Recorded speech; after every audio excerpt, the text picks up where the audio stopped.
Hello friends, धैर्य classes Malpura के YouTube channel geography with Govardhan Sharma में आपका स्वागत है। कक्षा 11 भूगोल विषय में तीसरा चैप्टर पृथ्वी की आंतरिक संरचना पढ़ रहे हैं। इसके अंदर जानेंगे कि पृथ्वी की संरचना किस किस प्रकार की है और इन संरचनाओं का पता हमें कौन माध्यमों से चलता है। पृथ्वी की आंतरिक संरचना को लेके बहुत ज़्यादा वैज्ञानिक प्रमाण हमारे पास नहीं है कि पृथ्वी का जो मोटाई है, इसकी त्रिज्या और व्यास जो है वो बहुत ज़्यादा है। तो इस पृथ्वी को बहुत ज़्यादा गहराई तक खोदा भी नहीं गया है, और अगर हम किसी चीज़ को खोद के अपने आँखों से या किसी यंत्र के माध्यम से देख नहीं लेते हैं तब तक उसकी पूर्ण जानकारी हमें प्राप्त नहीं होती है। और ऐसा ही यहाँ हुआ कि पृथ्वी की आंतरिक संरचना के विषय में पर्याप्त वैज्ञानिक प्रमाणों के अभाव में पूर्ण ज्ञान नहीं है। पर्याप्त वैज्ञानिक प्रमाण नहीं है हमारे पास, क्योंकि वैज्ञानिकों ने खोज तो की लेकिन एक निश्चित सीमा तक ही वो खोज कर पाए हैं। इतनी गहराई जो है पृथ्वी की 6378 किलोमीटर, इतनी गहराई तक जो है वो लोग नहीं पहुंच पाए। तो पूर्ण रूप से पृथ्वी की आंतरिक या भीतर की संरचना किस प्रकार की है उसकी जानकारी का अभाव है। और अब तक सबसे गहरी जो खुदाई हुई है पृथ्वी पे वो भी बहुत कम है उसकी प्रतिशत की दृष्टि से, क्योंकि पृथ्वी की जो त्रिज्या है वो 6378 किलोमीटर है और जो गहराई में खुदाई है वो केवल 12 किलोमीटर ही है। और ये गहराई जहाँ पे इसकी खुदाई की गई है वो आर्कटिक महासागर का कोला क्षेत्र है। तो 6378 के सामने 12 किलोमीटर एक बहुत छोटी संख्या है। पृथ्वी की भीतरी सतह की गहराई को देखते हुए हमारे द्वारा भेदी गई जितना हमने छेदन किया है इसका या जितनी इसकी खुदाई हुई है वो विशेष महत्व नहीं रखती है। जब तक प्रत्यक्ष अवलोकन संभव नहीं होता तब तक भूवैज्ञानिक अध्ययन हेतु विभिन्न अप्रत्यक्ष प्रमाणों पर ही निर्भर रहना पड़ता है। हमें कई सारे कयास ही लगाने पड़ते हैं, पूर्ण रूप से हम किसी वैज्ञानिक चिंतन के ऊपर या उसके ऊपर नहीं पहुंच पाते हैं। अब ऐसे कौन कौन से माध्यम हैं जिनके द्वारा हमें ध्यान में आता है कि पृथ्वी की आंतरिक संरचना किस प्रकार की हो सकती है या हम आकलन करते हैं। तो इन स्रोतों को हम 3 भागों में विभाजित कर सकते हैं।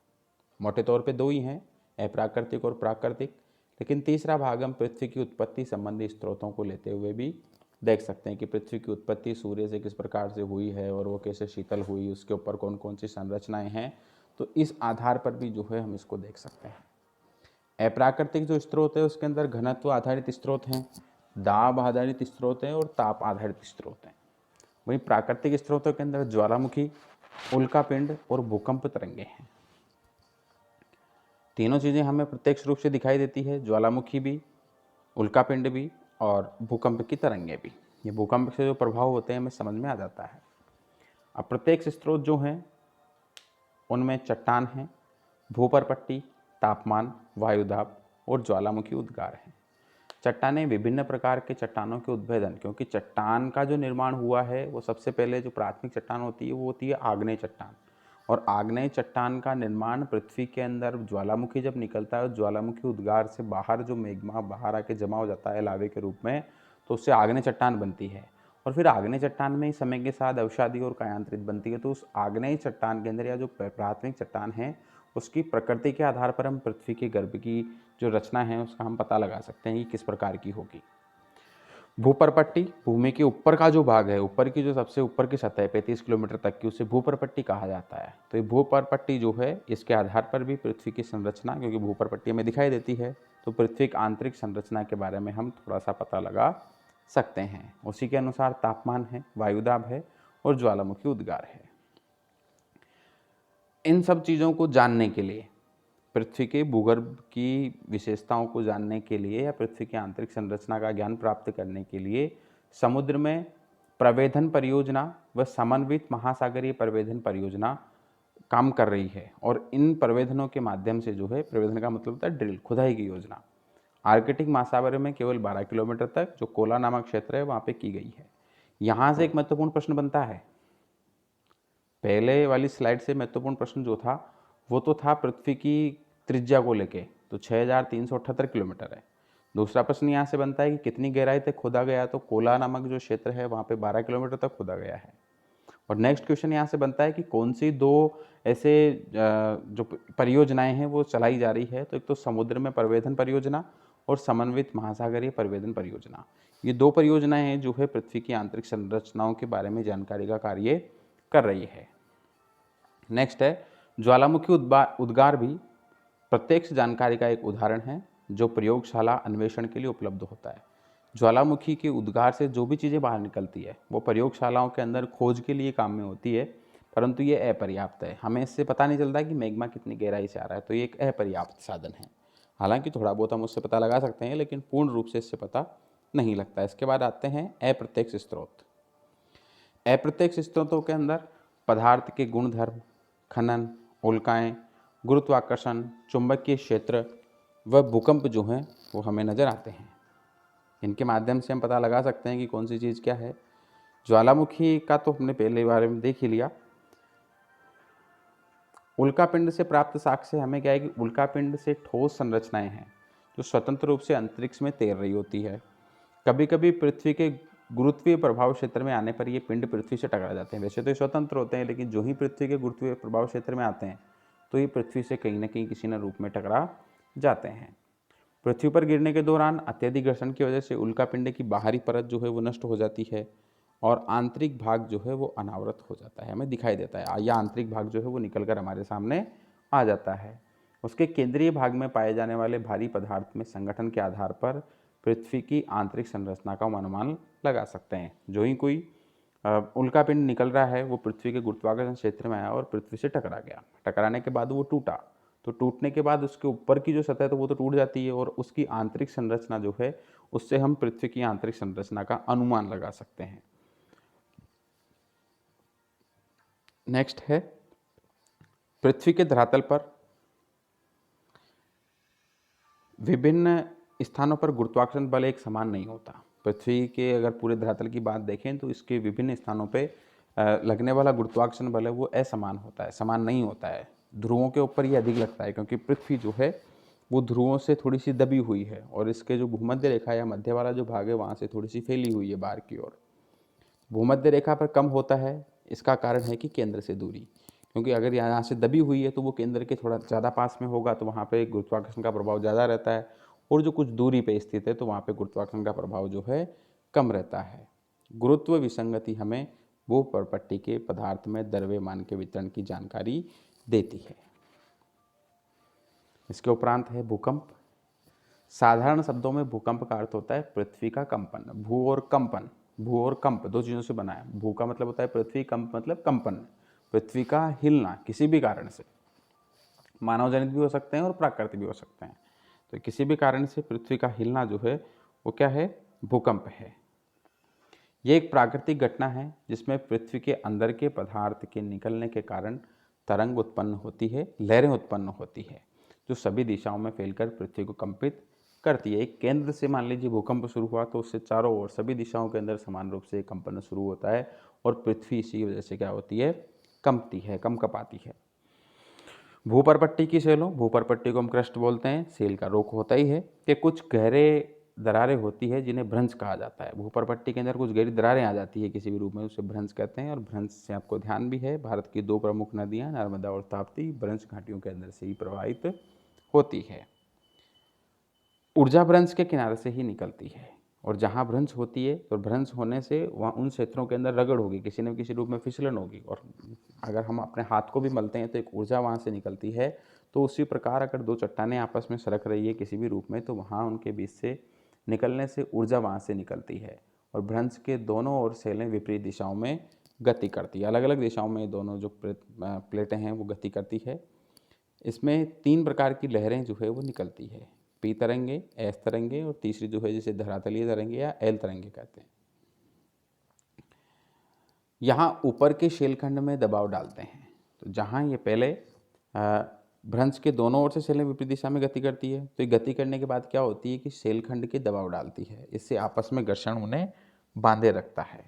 किंतु अलग होने की प्रवृत्ति के कारण एक समय पर घर्षण का प्रभाव कम हो जाता है, जिसके परिणाम स्वरूप सेलखंड विकृत होकर अचानक एक दूसरे के विपरीत दिशा में सरक जाते हैं। आपस में इनमें घर्षण से बंधे हुए होते हैं, लेकिन इनके घर्षण का जो प्रभाव है वो कम हो जाने से और ये दोनों प्लेटें आपस में एक दूसरे की विपरीत दिशा में गति करती है और गति करने के परिणाम से इनके अंदर तरंगे या ऊर्जा जो है वो तरंगें सभी दिशाओं में गतिमान हो जाती है, और ये गतिमान होने के बाद ऊपर पट्टी के नीचे वह स्थान जहाँ कंपन आरंभ होता है उसे क्या कहते हैं, उद्गम केंद्र कहते हैं। जबकि उद्गम केंद्र से सतह पर उसके निकटतम स्थानों को अधिकेंद्र कहा जाता है। सतह के ऊपर या उद्गम केंद्र से सीधा अगर हम 90 डिग्री कोण बनाएं तो पृथ्वी का वह स्थान जहाँ सबसे पहले भूकंप का अनुभव किया जाता है उसे अधिकेंद्र कहते हैं। इसको हम इस चित्र से समझ सकते हैं। केंद्र वाला जो स्थिति है वहाँ से भूकंप शुरू हुआ और उसे भूकंप केंद्र कहा। भूकंप केंद्र के सबसे ऊपर पृथ्वी के धरातल के ऊपर जहाँ ये सबसे पहले महसूस हुआ या इसका प्रभाव जहाँ पड़ा उसे एपिसेंटर कहा जाता है, और एपिसेंटर का मतलब होता है अधिकेंद्र। ये हमें विभिन्न तरह की जो जिगजैग दिखाई दे रही है वो है भूकंप तरीके, और काले कलर की एक रेखा दिखाई दे रही है वो है फाल्ट। दोनों परतों के जो परतें हैं, इन दोनों परतों के बीच के अंदर किसी भी रूप से इनका विखंडन होना। समझ में आ गया होगा। आगे देखिए भूकंप कैसे आता है, इसके कारण को हम समझें तो नंबर 1 जहाँ इसमें लिखा हुआ है वहाँ देखें। दो प्लेटें हैं और दोनों एक दूसरे के विपरीत गति कर रही है। दो भूप्लेटें विपरीत दिशाओं में गति करती है, वे एक दूसरे को धकेलती है। अब दोनों एक दूसरी तरफ गति करेंगे तो एक दूसरे को धकेलेगी। पीछे सीधी सी बात है कि प्रेशर जो है उल्टा जनरेट करेगी, तभी आपस में एक दूसरे को धकेल सकती है, और अचानक वे फिसल जाती है। और ये जो ही फिसलती है तो इनके फिसलने से अत्यधिक ऊर्जा भरी तरंगें उत्पन्न होती है। जो ही फिसलेगी तो एकदम कंपन सा होगा, झंझनाहट सी होगी, तो उससे निकलते ही ऊर्जा भरी तरंगें निकलती है, जिससे भूकंप जो भूपटल जो है वो हिल जाता है। और ये हिलने के परिणाम स्वरूप तीसरी चीज़ जो होती है वो नंबर 3 जहाँ लिखा हुआ है वहाँ देखिए, पृथ्वी की सतह पर जहाँ ये भूकंप आया है उसे एपिसेंटर अधिकेंद्र कहा जाता है, या अधिकेंद्र वो कहलाता है। इसके बाद देखिए भूकंपी तरंगे। तो भूकंपी तरंगे जो हैं इसको हम मूल रूप से 2 भागों के अंदर विभाजित कर सकते हैं। आपने तरंगे 3 प्रकार की पढ़ी होगी, लेकिन इन तरंगों को भी हम 2 भागों के अंदर विभाजित कर सकते हैं। पहली है भूगर्भीय तरंगे, जिसमें पी और एस तरंगे आती है, जो भूगर्भ के अंदर ही रहती है। भले ही वो ठोस माध्यम में चले या जल माध्यम में, ठोस में या जल में, तरल में, किसी भी माध्यम में चले, लेकिन वो भूगर्भ के अंदर होती है। और एल तरंगे जो है जो धरातलीय तरंगे होती है और ये धरातल के ऊपर चलती है, तो ये ज़्यादा विनाशकारी होती है। इसके बाद पी तरंगे। हम सभी तरंगों को अलग अलग पढ़ते हैं कौन कौन सी तरंगे हैं। तो सबसे पहले आती है पी तरंगे, जिसे प्राइमरी तरंग भी हम कह सकते हैं। भूकंप के समय सबसे पहले पी तरंगों की उत्पत्ति होती है, जो अपने उद्गम स्थल के चारों तरफ गमन करती है। पृथ्वी की सतह पर सबसे पहले पी तरंगों को ही अनुभव किया जाता है, इसलिए इन्हें प्राथमिक तरंग भी कहते हैं। ये ध्वनि तरंग के समान अनुदैर्ध्य तरंगे होती है, समानांतर चलती है उनके, इसलिए इनको अनुदैर्ध्य कहा जाता है। अतः ये तरंगे ठोस, तरल एवं गैस तीनों माध्यमों में गमन कर सकती है, इसलिए इनका वेग जो है ठोस, तरल और गैस में क्रमशः कम होता जाता है। सबसे अधिक जो वेग है इसका ठोस में रहता है, उसके बाद तरल में हो जाता है, और सबसे कम जो इसका वेग है वो गैस में होता है। इसकी गति सबसे तेज होती है, लेकिन तीव्रता जो है वो सबसे कम होती है। गति तो तेज होती है, लेकिन तीव्रता, इसकी जो आने की आवृत्ति है वो सबसे कम होती है। नेक्स्ट जो आती है वो है एस तरंगे। एस तरंगे पी तरंगों के पश्चात एस तरंगे पृथ्वी की सतह पर पहुंचती है। पहले पी है, प्राइमरी है, सबसे पहले जनरेट भी वही होती है, सबसे पहले वही पहुंचेगी। उसके बाद जो सेकंड नंबर पे आती है वो एस तरंगे है। यही कारण है कि इन द्वितीयक तरंगे या सेकेंडरी जो रेज है वो कहा जाता है, अथवा इनको गौण तरंगे भी हम कह सकते हैं। ये प्रकाश तरंगों के समान अनुप्रस्थ तरंगे होती है। इनकी गति p से कम और l से अधिक होती है। इनकी तीव्रता p से अधिक और l से कम होती है। इनकी जो बारंबारता है वो p से तो अधिक होती है लेकिन l से कम होती है, और इनकी गति p से कम और l से अधिक होती है। ये केवल ठोस माध्यम में ही गमन कर सकती है। नेक्स्ट आता है एल तरंगे, जिसे हम धरातलीय तरंगे भी कहते हैं। इन्हें लव वेव भी कहा जाता है, और इसका नामकरण जो वैज्ञानिक एडवर्ड हप लव था उसी के नाम पे हुआ, इसलिए इसको लव तरंगे कहते हैं। इनकी गति सबसे कम होती है, लेकिन इनकी तीव्रता जो है वो सर्वाधिक होती है। एल तरंगे पृथ्वी की सतह पर पी और एस के पश्चात प्रकट होती है। सबसे लास्ट में आती है, सबसे पहले पी प्राइमरी आ गई, दूसरे नंबर पे सेकेंडरी या द्वितीयक आ गई, इन्हें गौण तरंगे भी कहते हैं, और तीसरे नंबर के ऊपर ये धरातलीय तरंगे जो है ये प्रकट होती है। कहाँ पे?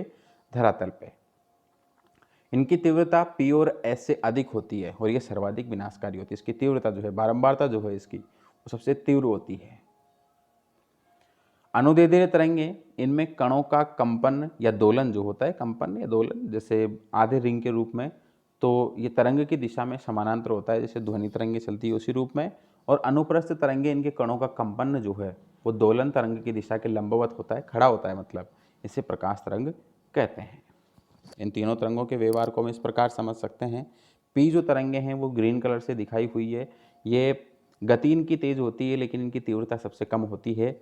एस तरंगों की गति और तीव्रता जो है पी से, गति इसकी पी से कम होती है लेकिन तीव्रता इसकी पी से ज़्यादा होती है। और एल तरंगे जिसकी गति सबसे कम होती है लेकिन तीव्रता ज़्यादा होती है और इसी कारण ये जो है ज़्यादा विनाशकारी होती है। इनको हम इस रूप में भी देख सकते हैं। 3 प्रकार की तरंगे उत्पन्न होती है, प्राथमिक तरंगे, द्वितीय तरंगे और तृतीय एल तरंगे, धरातलीय तरंगे। पी जो तरंगे होती है वो ठोस और तरल दोनों माध्यमों में चल सकती है।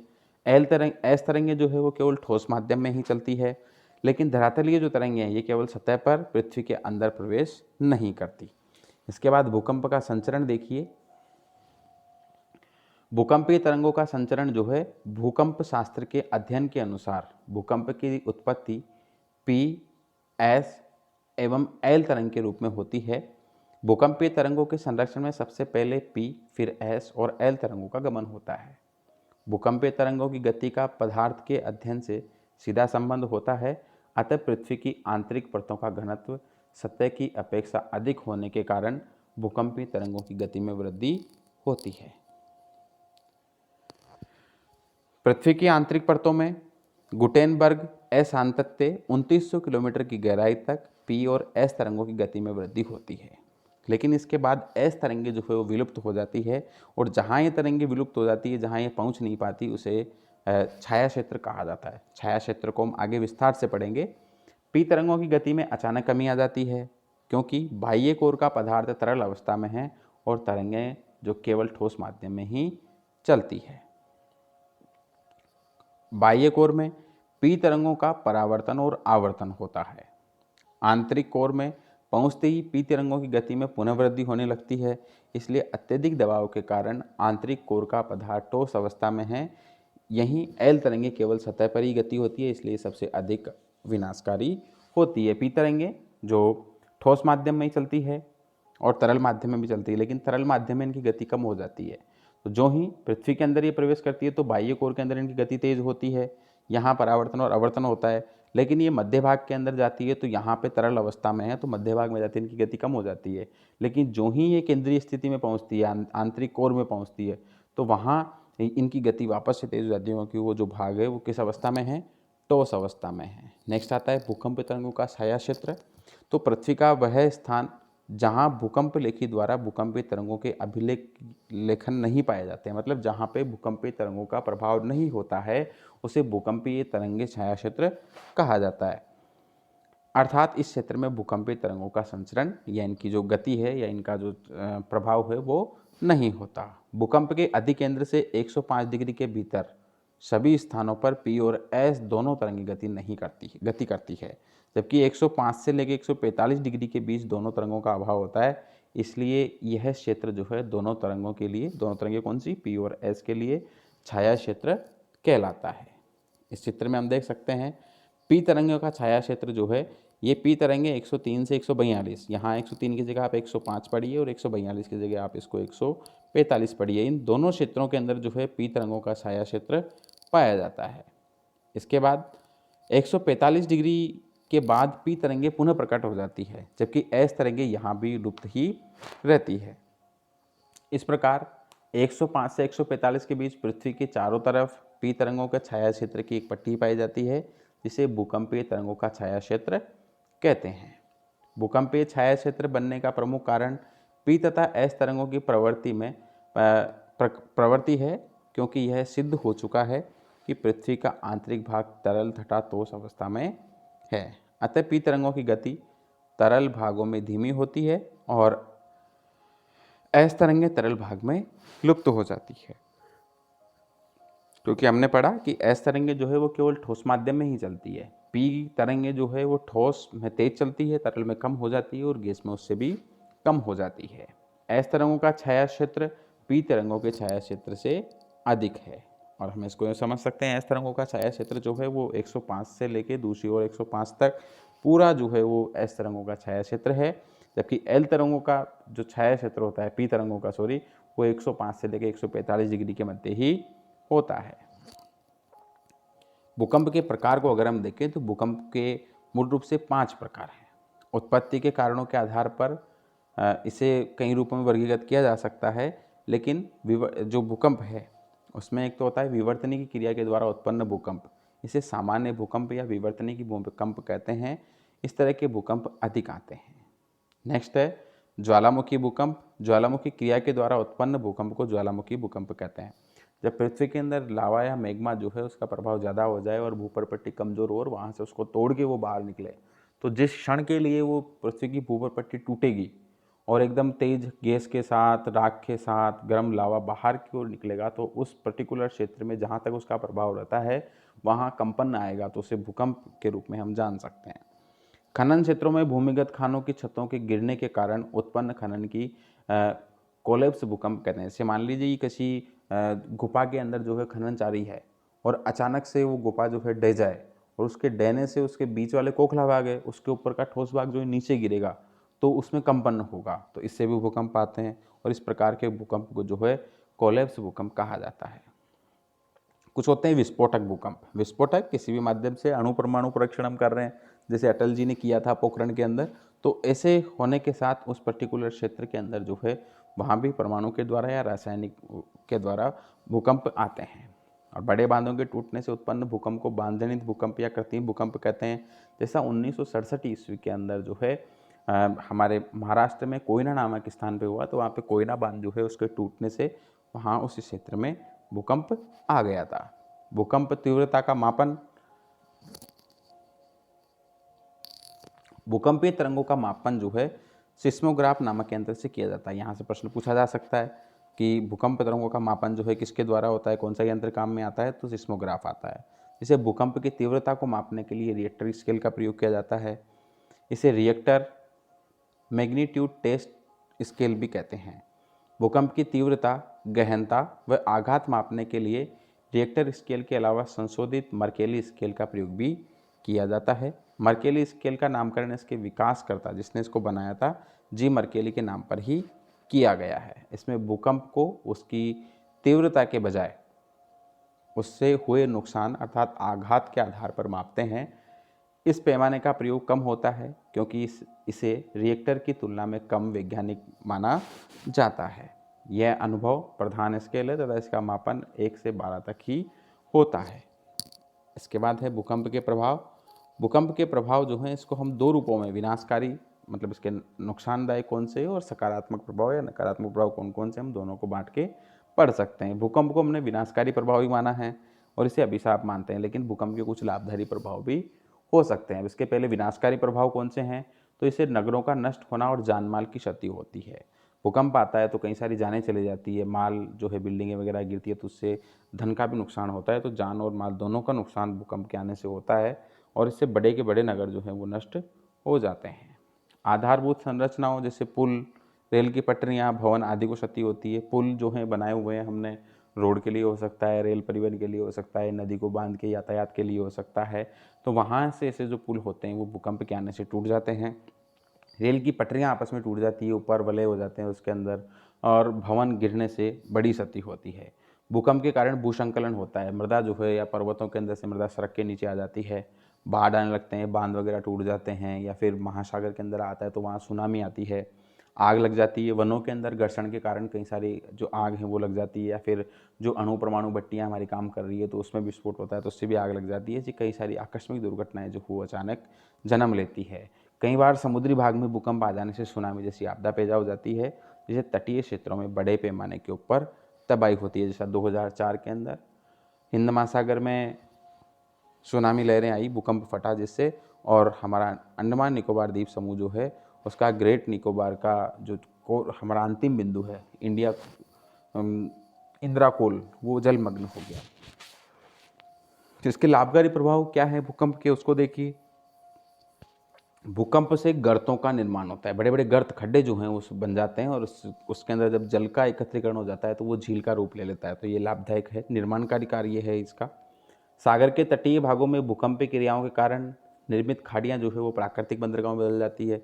निर्मित खाड़ियाँ हैं, वहाँ भूकंप आया और वो खाड़ी जो है थोड़े से बड़े, उसका गहराई जो है वो ज़्यादा हो गई है, उस खाड़ी के बीच में जो तट की एक दीवार सी बनी हुई थी वो हट जाती है, तो अपने आप यहाँ पे नेचुरल बंदरगाह बन जाता है, बंदरगाह का विकास हमें नहीं करना पड़ता। भूकंप से उत्पन्न दबाव और भ्रंशन के कारण मूल्यवान तथा दुर्लभ खनिज पदार्थ आंतरिक भाग से धरातल पर आ जाते हैं।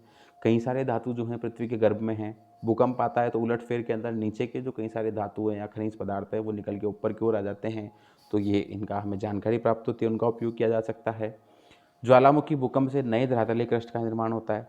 ज्वालामुखी के द्वारा जब भूकंप निकलता है तो उससे लावा या मैग्मा जो बाहर निकल रहा है वो ठंडा होता है, तो उससे एक नए क्रस्ट का ऊपर की भूपर पट्टी का निर्माण नया हो जाता है। भूकंपीय लहरों के द्वारा पृथ्वी की आंतरिक बनावट के विषय में भी हमें जानकारी मिलती है, यह तो हम जान ही रहे हैं। इसके प्रभावों को हम इस प्रकार देख सकते हैं, जैसे भूकंप आ रहा है, सबसे ऊपर वाला जो चित्र है इसमें रोड के बीच में तो पुल वगैरह टूट गया, मकान टूट गए, बिल्डिंगें नीचे गिर गई, बाढ़ की स्थिति हो रही है। नीचे वाला चित्र इसमें हम भूसंकलन को देख सकते हैं, जैसे एक पर्वत का या एक टीले का जो वहाँ से बह के पूरा आ गया और नीचे नगर में आ जाता है और पूरा नगर जो है इसके साथ ही तबाह हो जाता है। और इस चित्र में हम देख सकते हैं किस प्रकार से प्लेटें जो है वो सरकती है और उनसे काम होता है। इस प्रकार हमारा ये चैप्टर का जो पार्ट है पेस्ट वो यहीं ख़त्म होता है। इसके बाद पृथ्वी की संरचना है और पृथ्वी की संरचना में इसकी भूपर पट्टी है, मेटल है, क्रोट है, फिर इसको ज्वालामुखी वगैरह हम नेक्स्ट जो इसका सेकंड पार्ट होगा उसमें देखेंगे। अगर आपने हमारे चैनल को सब्सक्राइब नहीं किया तो सब्सक्राइब कर दें, लाइक कर दें, शेयर कर दें, कमेंट अगर आपको कोई सुझाव हो तो कमेंट कर सकते हैं। धन्यवाद। बच्चे, बूढ़े और महिलाओं का सम्मान करें, प्रकृति का संरक्षण करें।